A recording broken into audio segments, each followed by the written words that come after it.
If that's true, then slavery is wrong and always has been. He's speaking over the bodies of dead Union and a little further out, dead Confederate troops. And he's saying these men died for an idea and they did not die in vain. It's a beautiful and powerful document.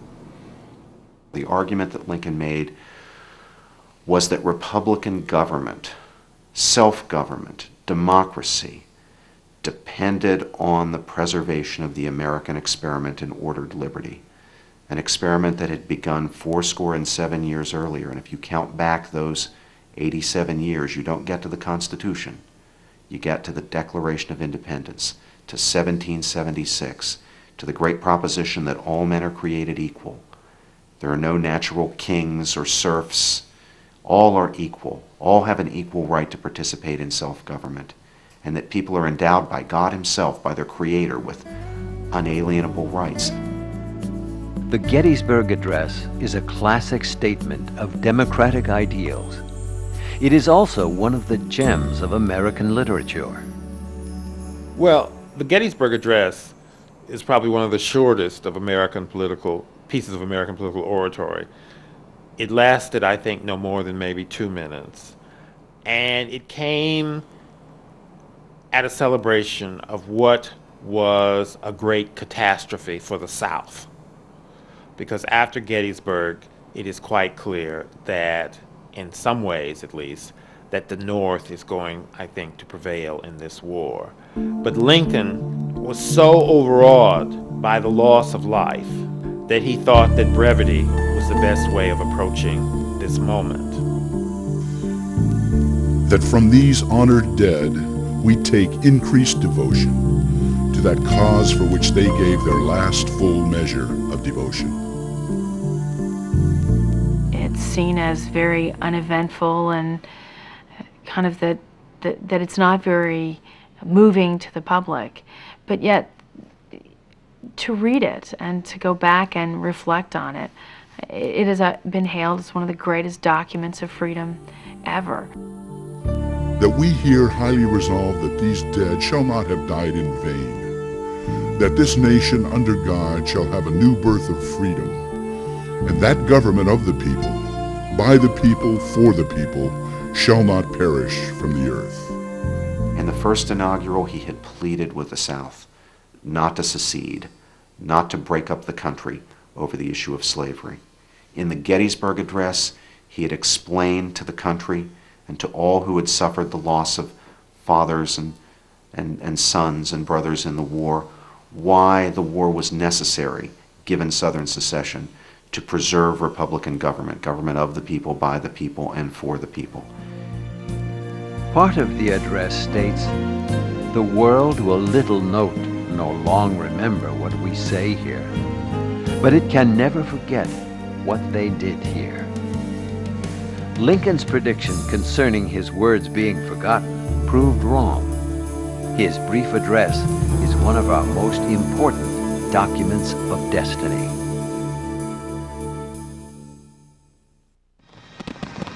Post-Civil War laws and constitutional amendments. The period following the Civil War saw many new laws and constitutional amendments brought about by Reconstruction. Even before the Civil War ended, Congress passed in January of 1865 the 13th Amendment, which ended slavery.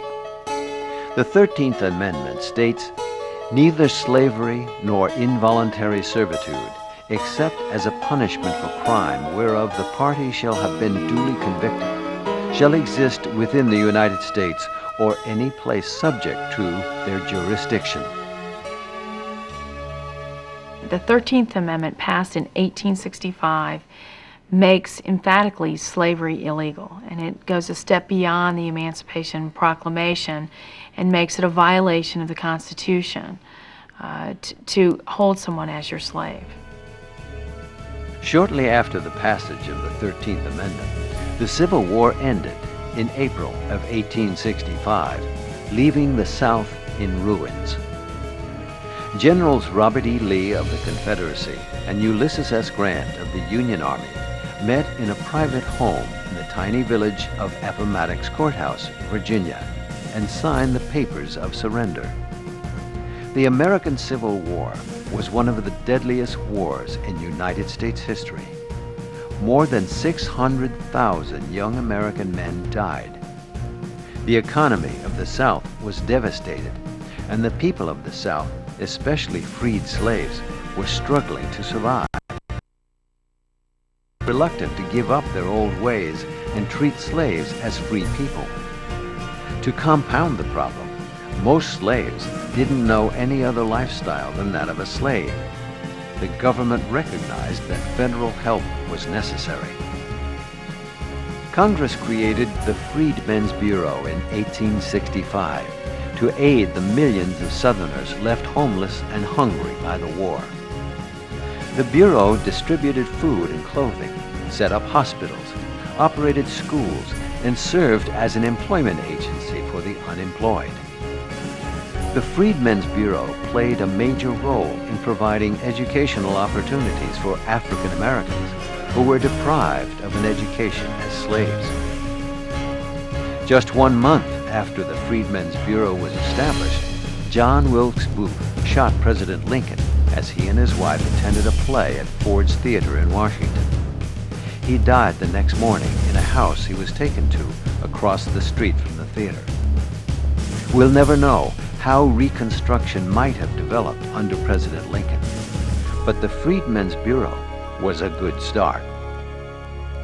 After the Civil War was concluded, President Lincoln was assassinated. He was succeeded by President Andrew Johnson, who had been vice president, a man who was completely lacking in the talent to be president of the United States. He was certainly not the equal of President Lincoln, but it fell to him to supervise the great task of putting the country back together again after the Civil War. Congress originally intended for the Freedmen's Bureau to remain in operation for 1 year, but it was extended because it was providing a valuable service. As one African American told a government official, If the Freedmen's Bureau was removed, a colored man would have better sense than to speak a word on behalf of the colored man's rights for fear of his life. Lincoln's successor, Andrew Johnson, had a different attitude toward Reconstruction than did Lincoln. The government, furthermore, had never passed any legislation that would have provided schools, agricultural support, food, clothing, etc., for any area or any group of the white population of the United States. So then why do that, according to Johnson's line of reasoning, for black people? Johnson was from the South, Tennessee, and was at one time a slaveholder himself. Johnson suffered from, as one Washington contemporary put it, an almost unconquerable prejudice against the African race. He felt the Freedmen's Bureau was unnecessary. He sent 2 generals to tour the South, hoping to uncover complaints about the organization. Instead, they found widespread support for it. Congress passed the Freedmen's Bureau Act in 1866 to extend the life of the agency. Surprisingly, though, President Andrew Johnson vetoed the bill, saying, It was never intended that the freedmen should be fed, clothed, educated, and sheltered by the United States. Johnson vetoed this law as he vetoed the Freedmen's Bureau bill because he felt that this was an unwarranted expansion of federal power and that the government had no right to be infringing on private property in this way by creating this special protected class of citizens. The Congress reacted furiously. Congress became extremely angry with President Johnson and began the slow and gradual move to take over the Reconstruction process from the president.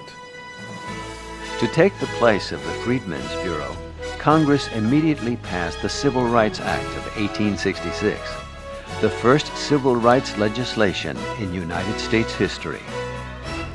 The Republicans were keenly aware that the former slaves would suffer discrimination, abuse, perhaps even terrible atrocities. So they acted legislatively to try to do something about that in advance, to articulate and to enshrine in federal law civil rights for all Americans, black or white.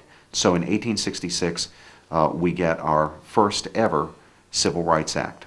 The Civil Rights Act of 1866 was the beginning of a slow effort on the part of the federal government to open up public spaces to black people. It was an effort on the part of the Republican Party to ensure that black people had minimal guarantees of citizenship within the United States. It struck down a great deal of the discriminatory laws in public spaces such as hotels, trains, etc. President Johnson vetoed this legislation also, but Congress, determined to pass it, overrode his veto. The 14th Amendment, another of the so-called Civil War amendments, guaranteed that even if a future Congress were to repeal the Civil Rights Act of 1866, African Americans and all people born or naturalized in the United States would have all the rights of citizenship. President Johnson viewed the 14th Amendment as an affront to whites because it made black people citizens of the United States. In the same way that he looked upon the legislation involved in the creation of the Freedmen's Bureau and the Civil Rights Act of 1866 as somehow limiting or being an encroachment on the freedom of white people. Johnson felt that Reconstruction was a presidential prerogative and that the Congress was overstepping its bounds in pushing through these types of legislation. The Republicans were gaining more support in Congress. President Johnson was losing support and credibility. Despite President Johnson's insistence To the Confederacy. this act divided the southern states, excluding Tennessee, which was already reconstructed, into 5 military districts, each under a Union Major General. Union Army troops were stationed in southern states to maintain order and enforce the law. The problem here, of course, was that the Southerners were extremely proud people. And they felt that they were being treated in a fashion in which no other white people in the history of the world had ever been treated. That is, that they were being forced now to live with black people as their equals. And in 1866 and 1867, they made it quite clear that this was completely unacceptable. Congress knew the success of the Reconstruction Act hinged on enforcement, and they were certain they would not get the cooperation of President Johnson. He was threatening to, quote, kick people out of office, unquote. As a safeguard, Congress passed the Tenure of Office Act. This made it unlawful for the president to remove an appointed government official who had been confirmed by the Senate without the Senate confirmation to remove him. In defiance of the new law, President Johnson fired his Secretary of War, Edwin Stanton. Congress replied by impeaching the president. Well, Johnson certainly had little sway with Congress. I mean, his ability he's later impeached, the first to have that fate happen to him as the chief executive. So Johnson's not well respected. He does not seem to have a view of blacks that is positive. He seems to very much argue that that the status quo was fine. And so Johnson certainly doesn't exhibit the visionary sense that you get from Lincoln. The Senate found Andrew Johnson not guilty of the impeachment charge, but by only one vote. He served out the remainder of his term, and in the elections of 1868, Union General Ulysses S. Grant was elected our next president. During his administration, Congress passed the 15th Amendment, which gave African Americans the right to vote.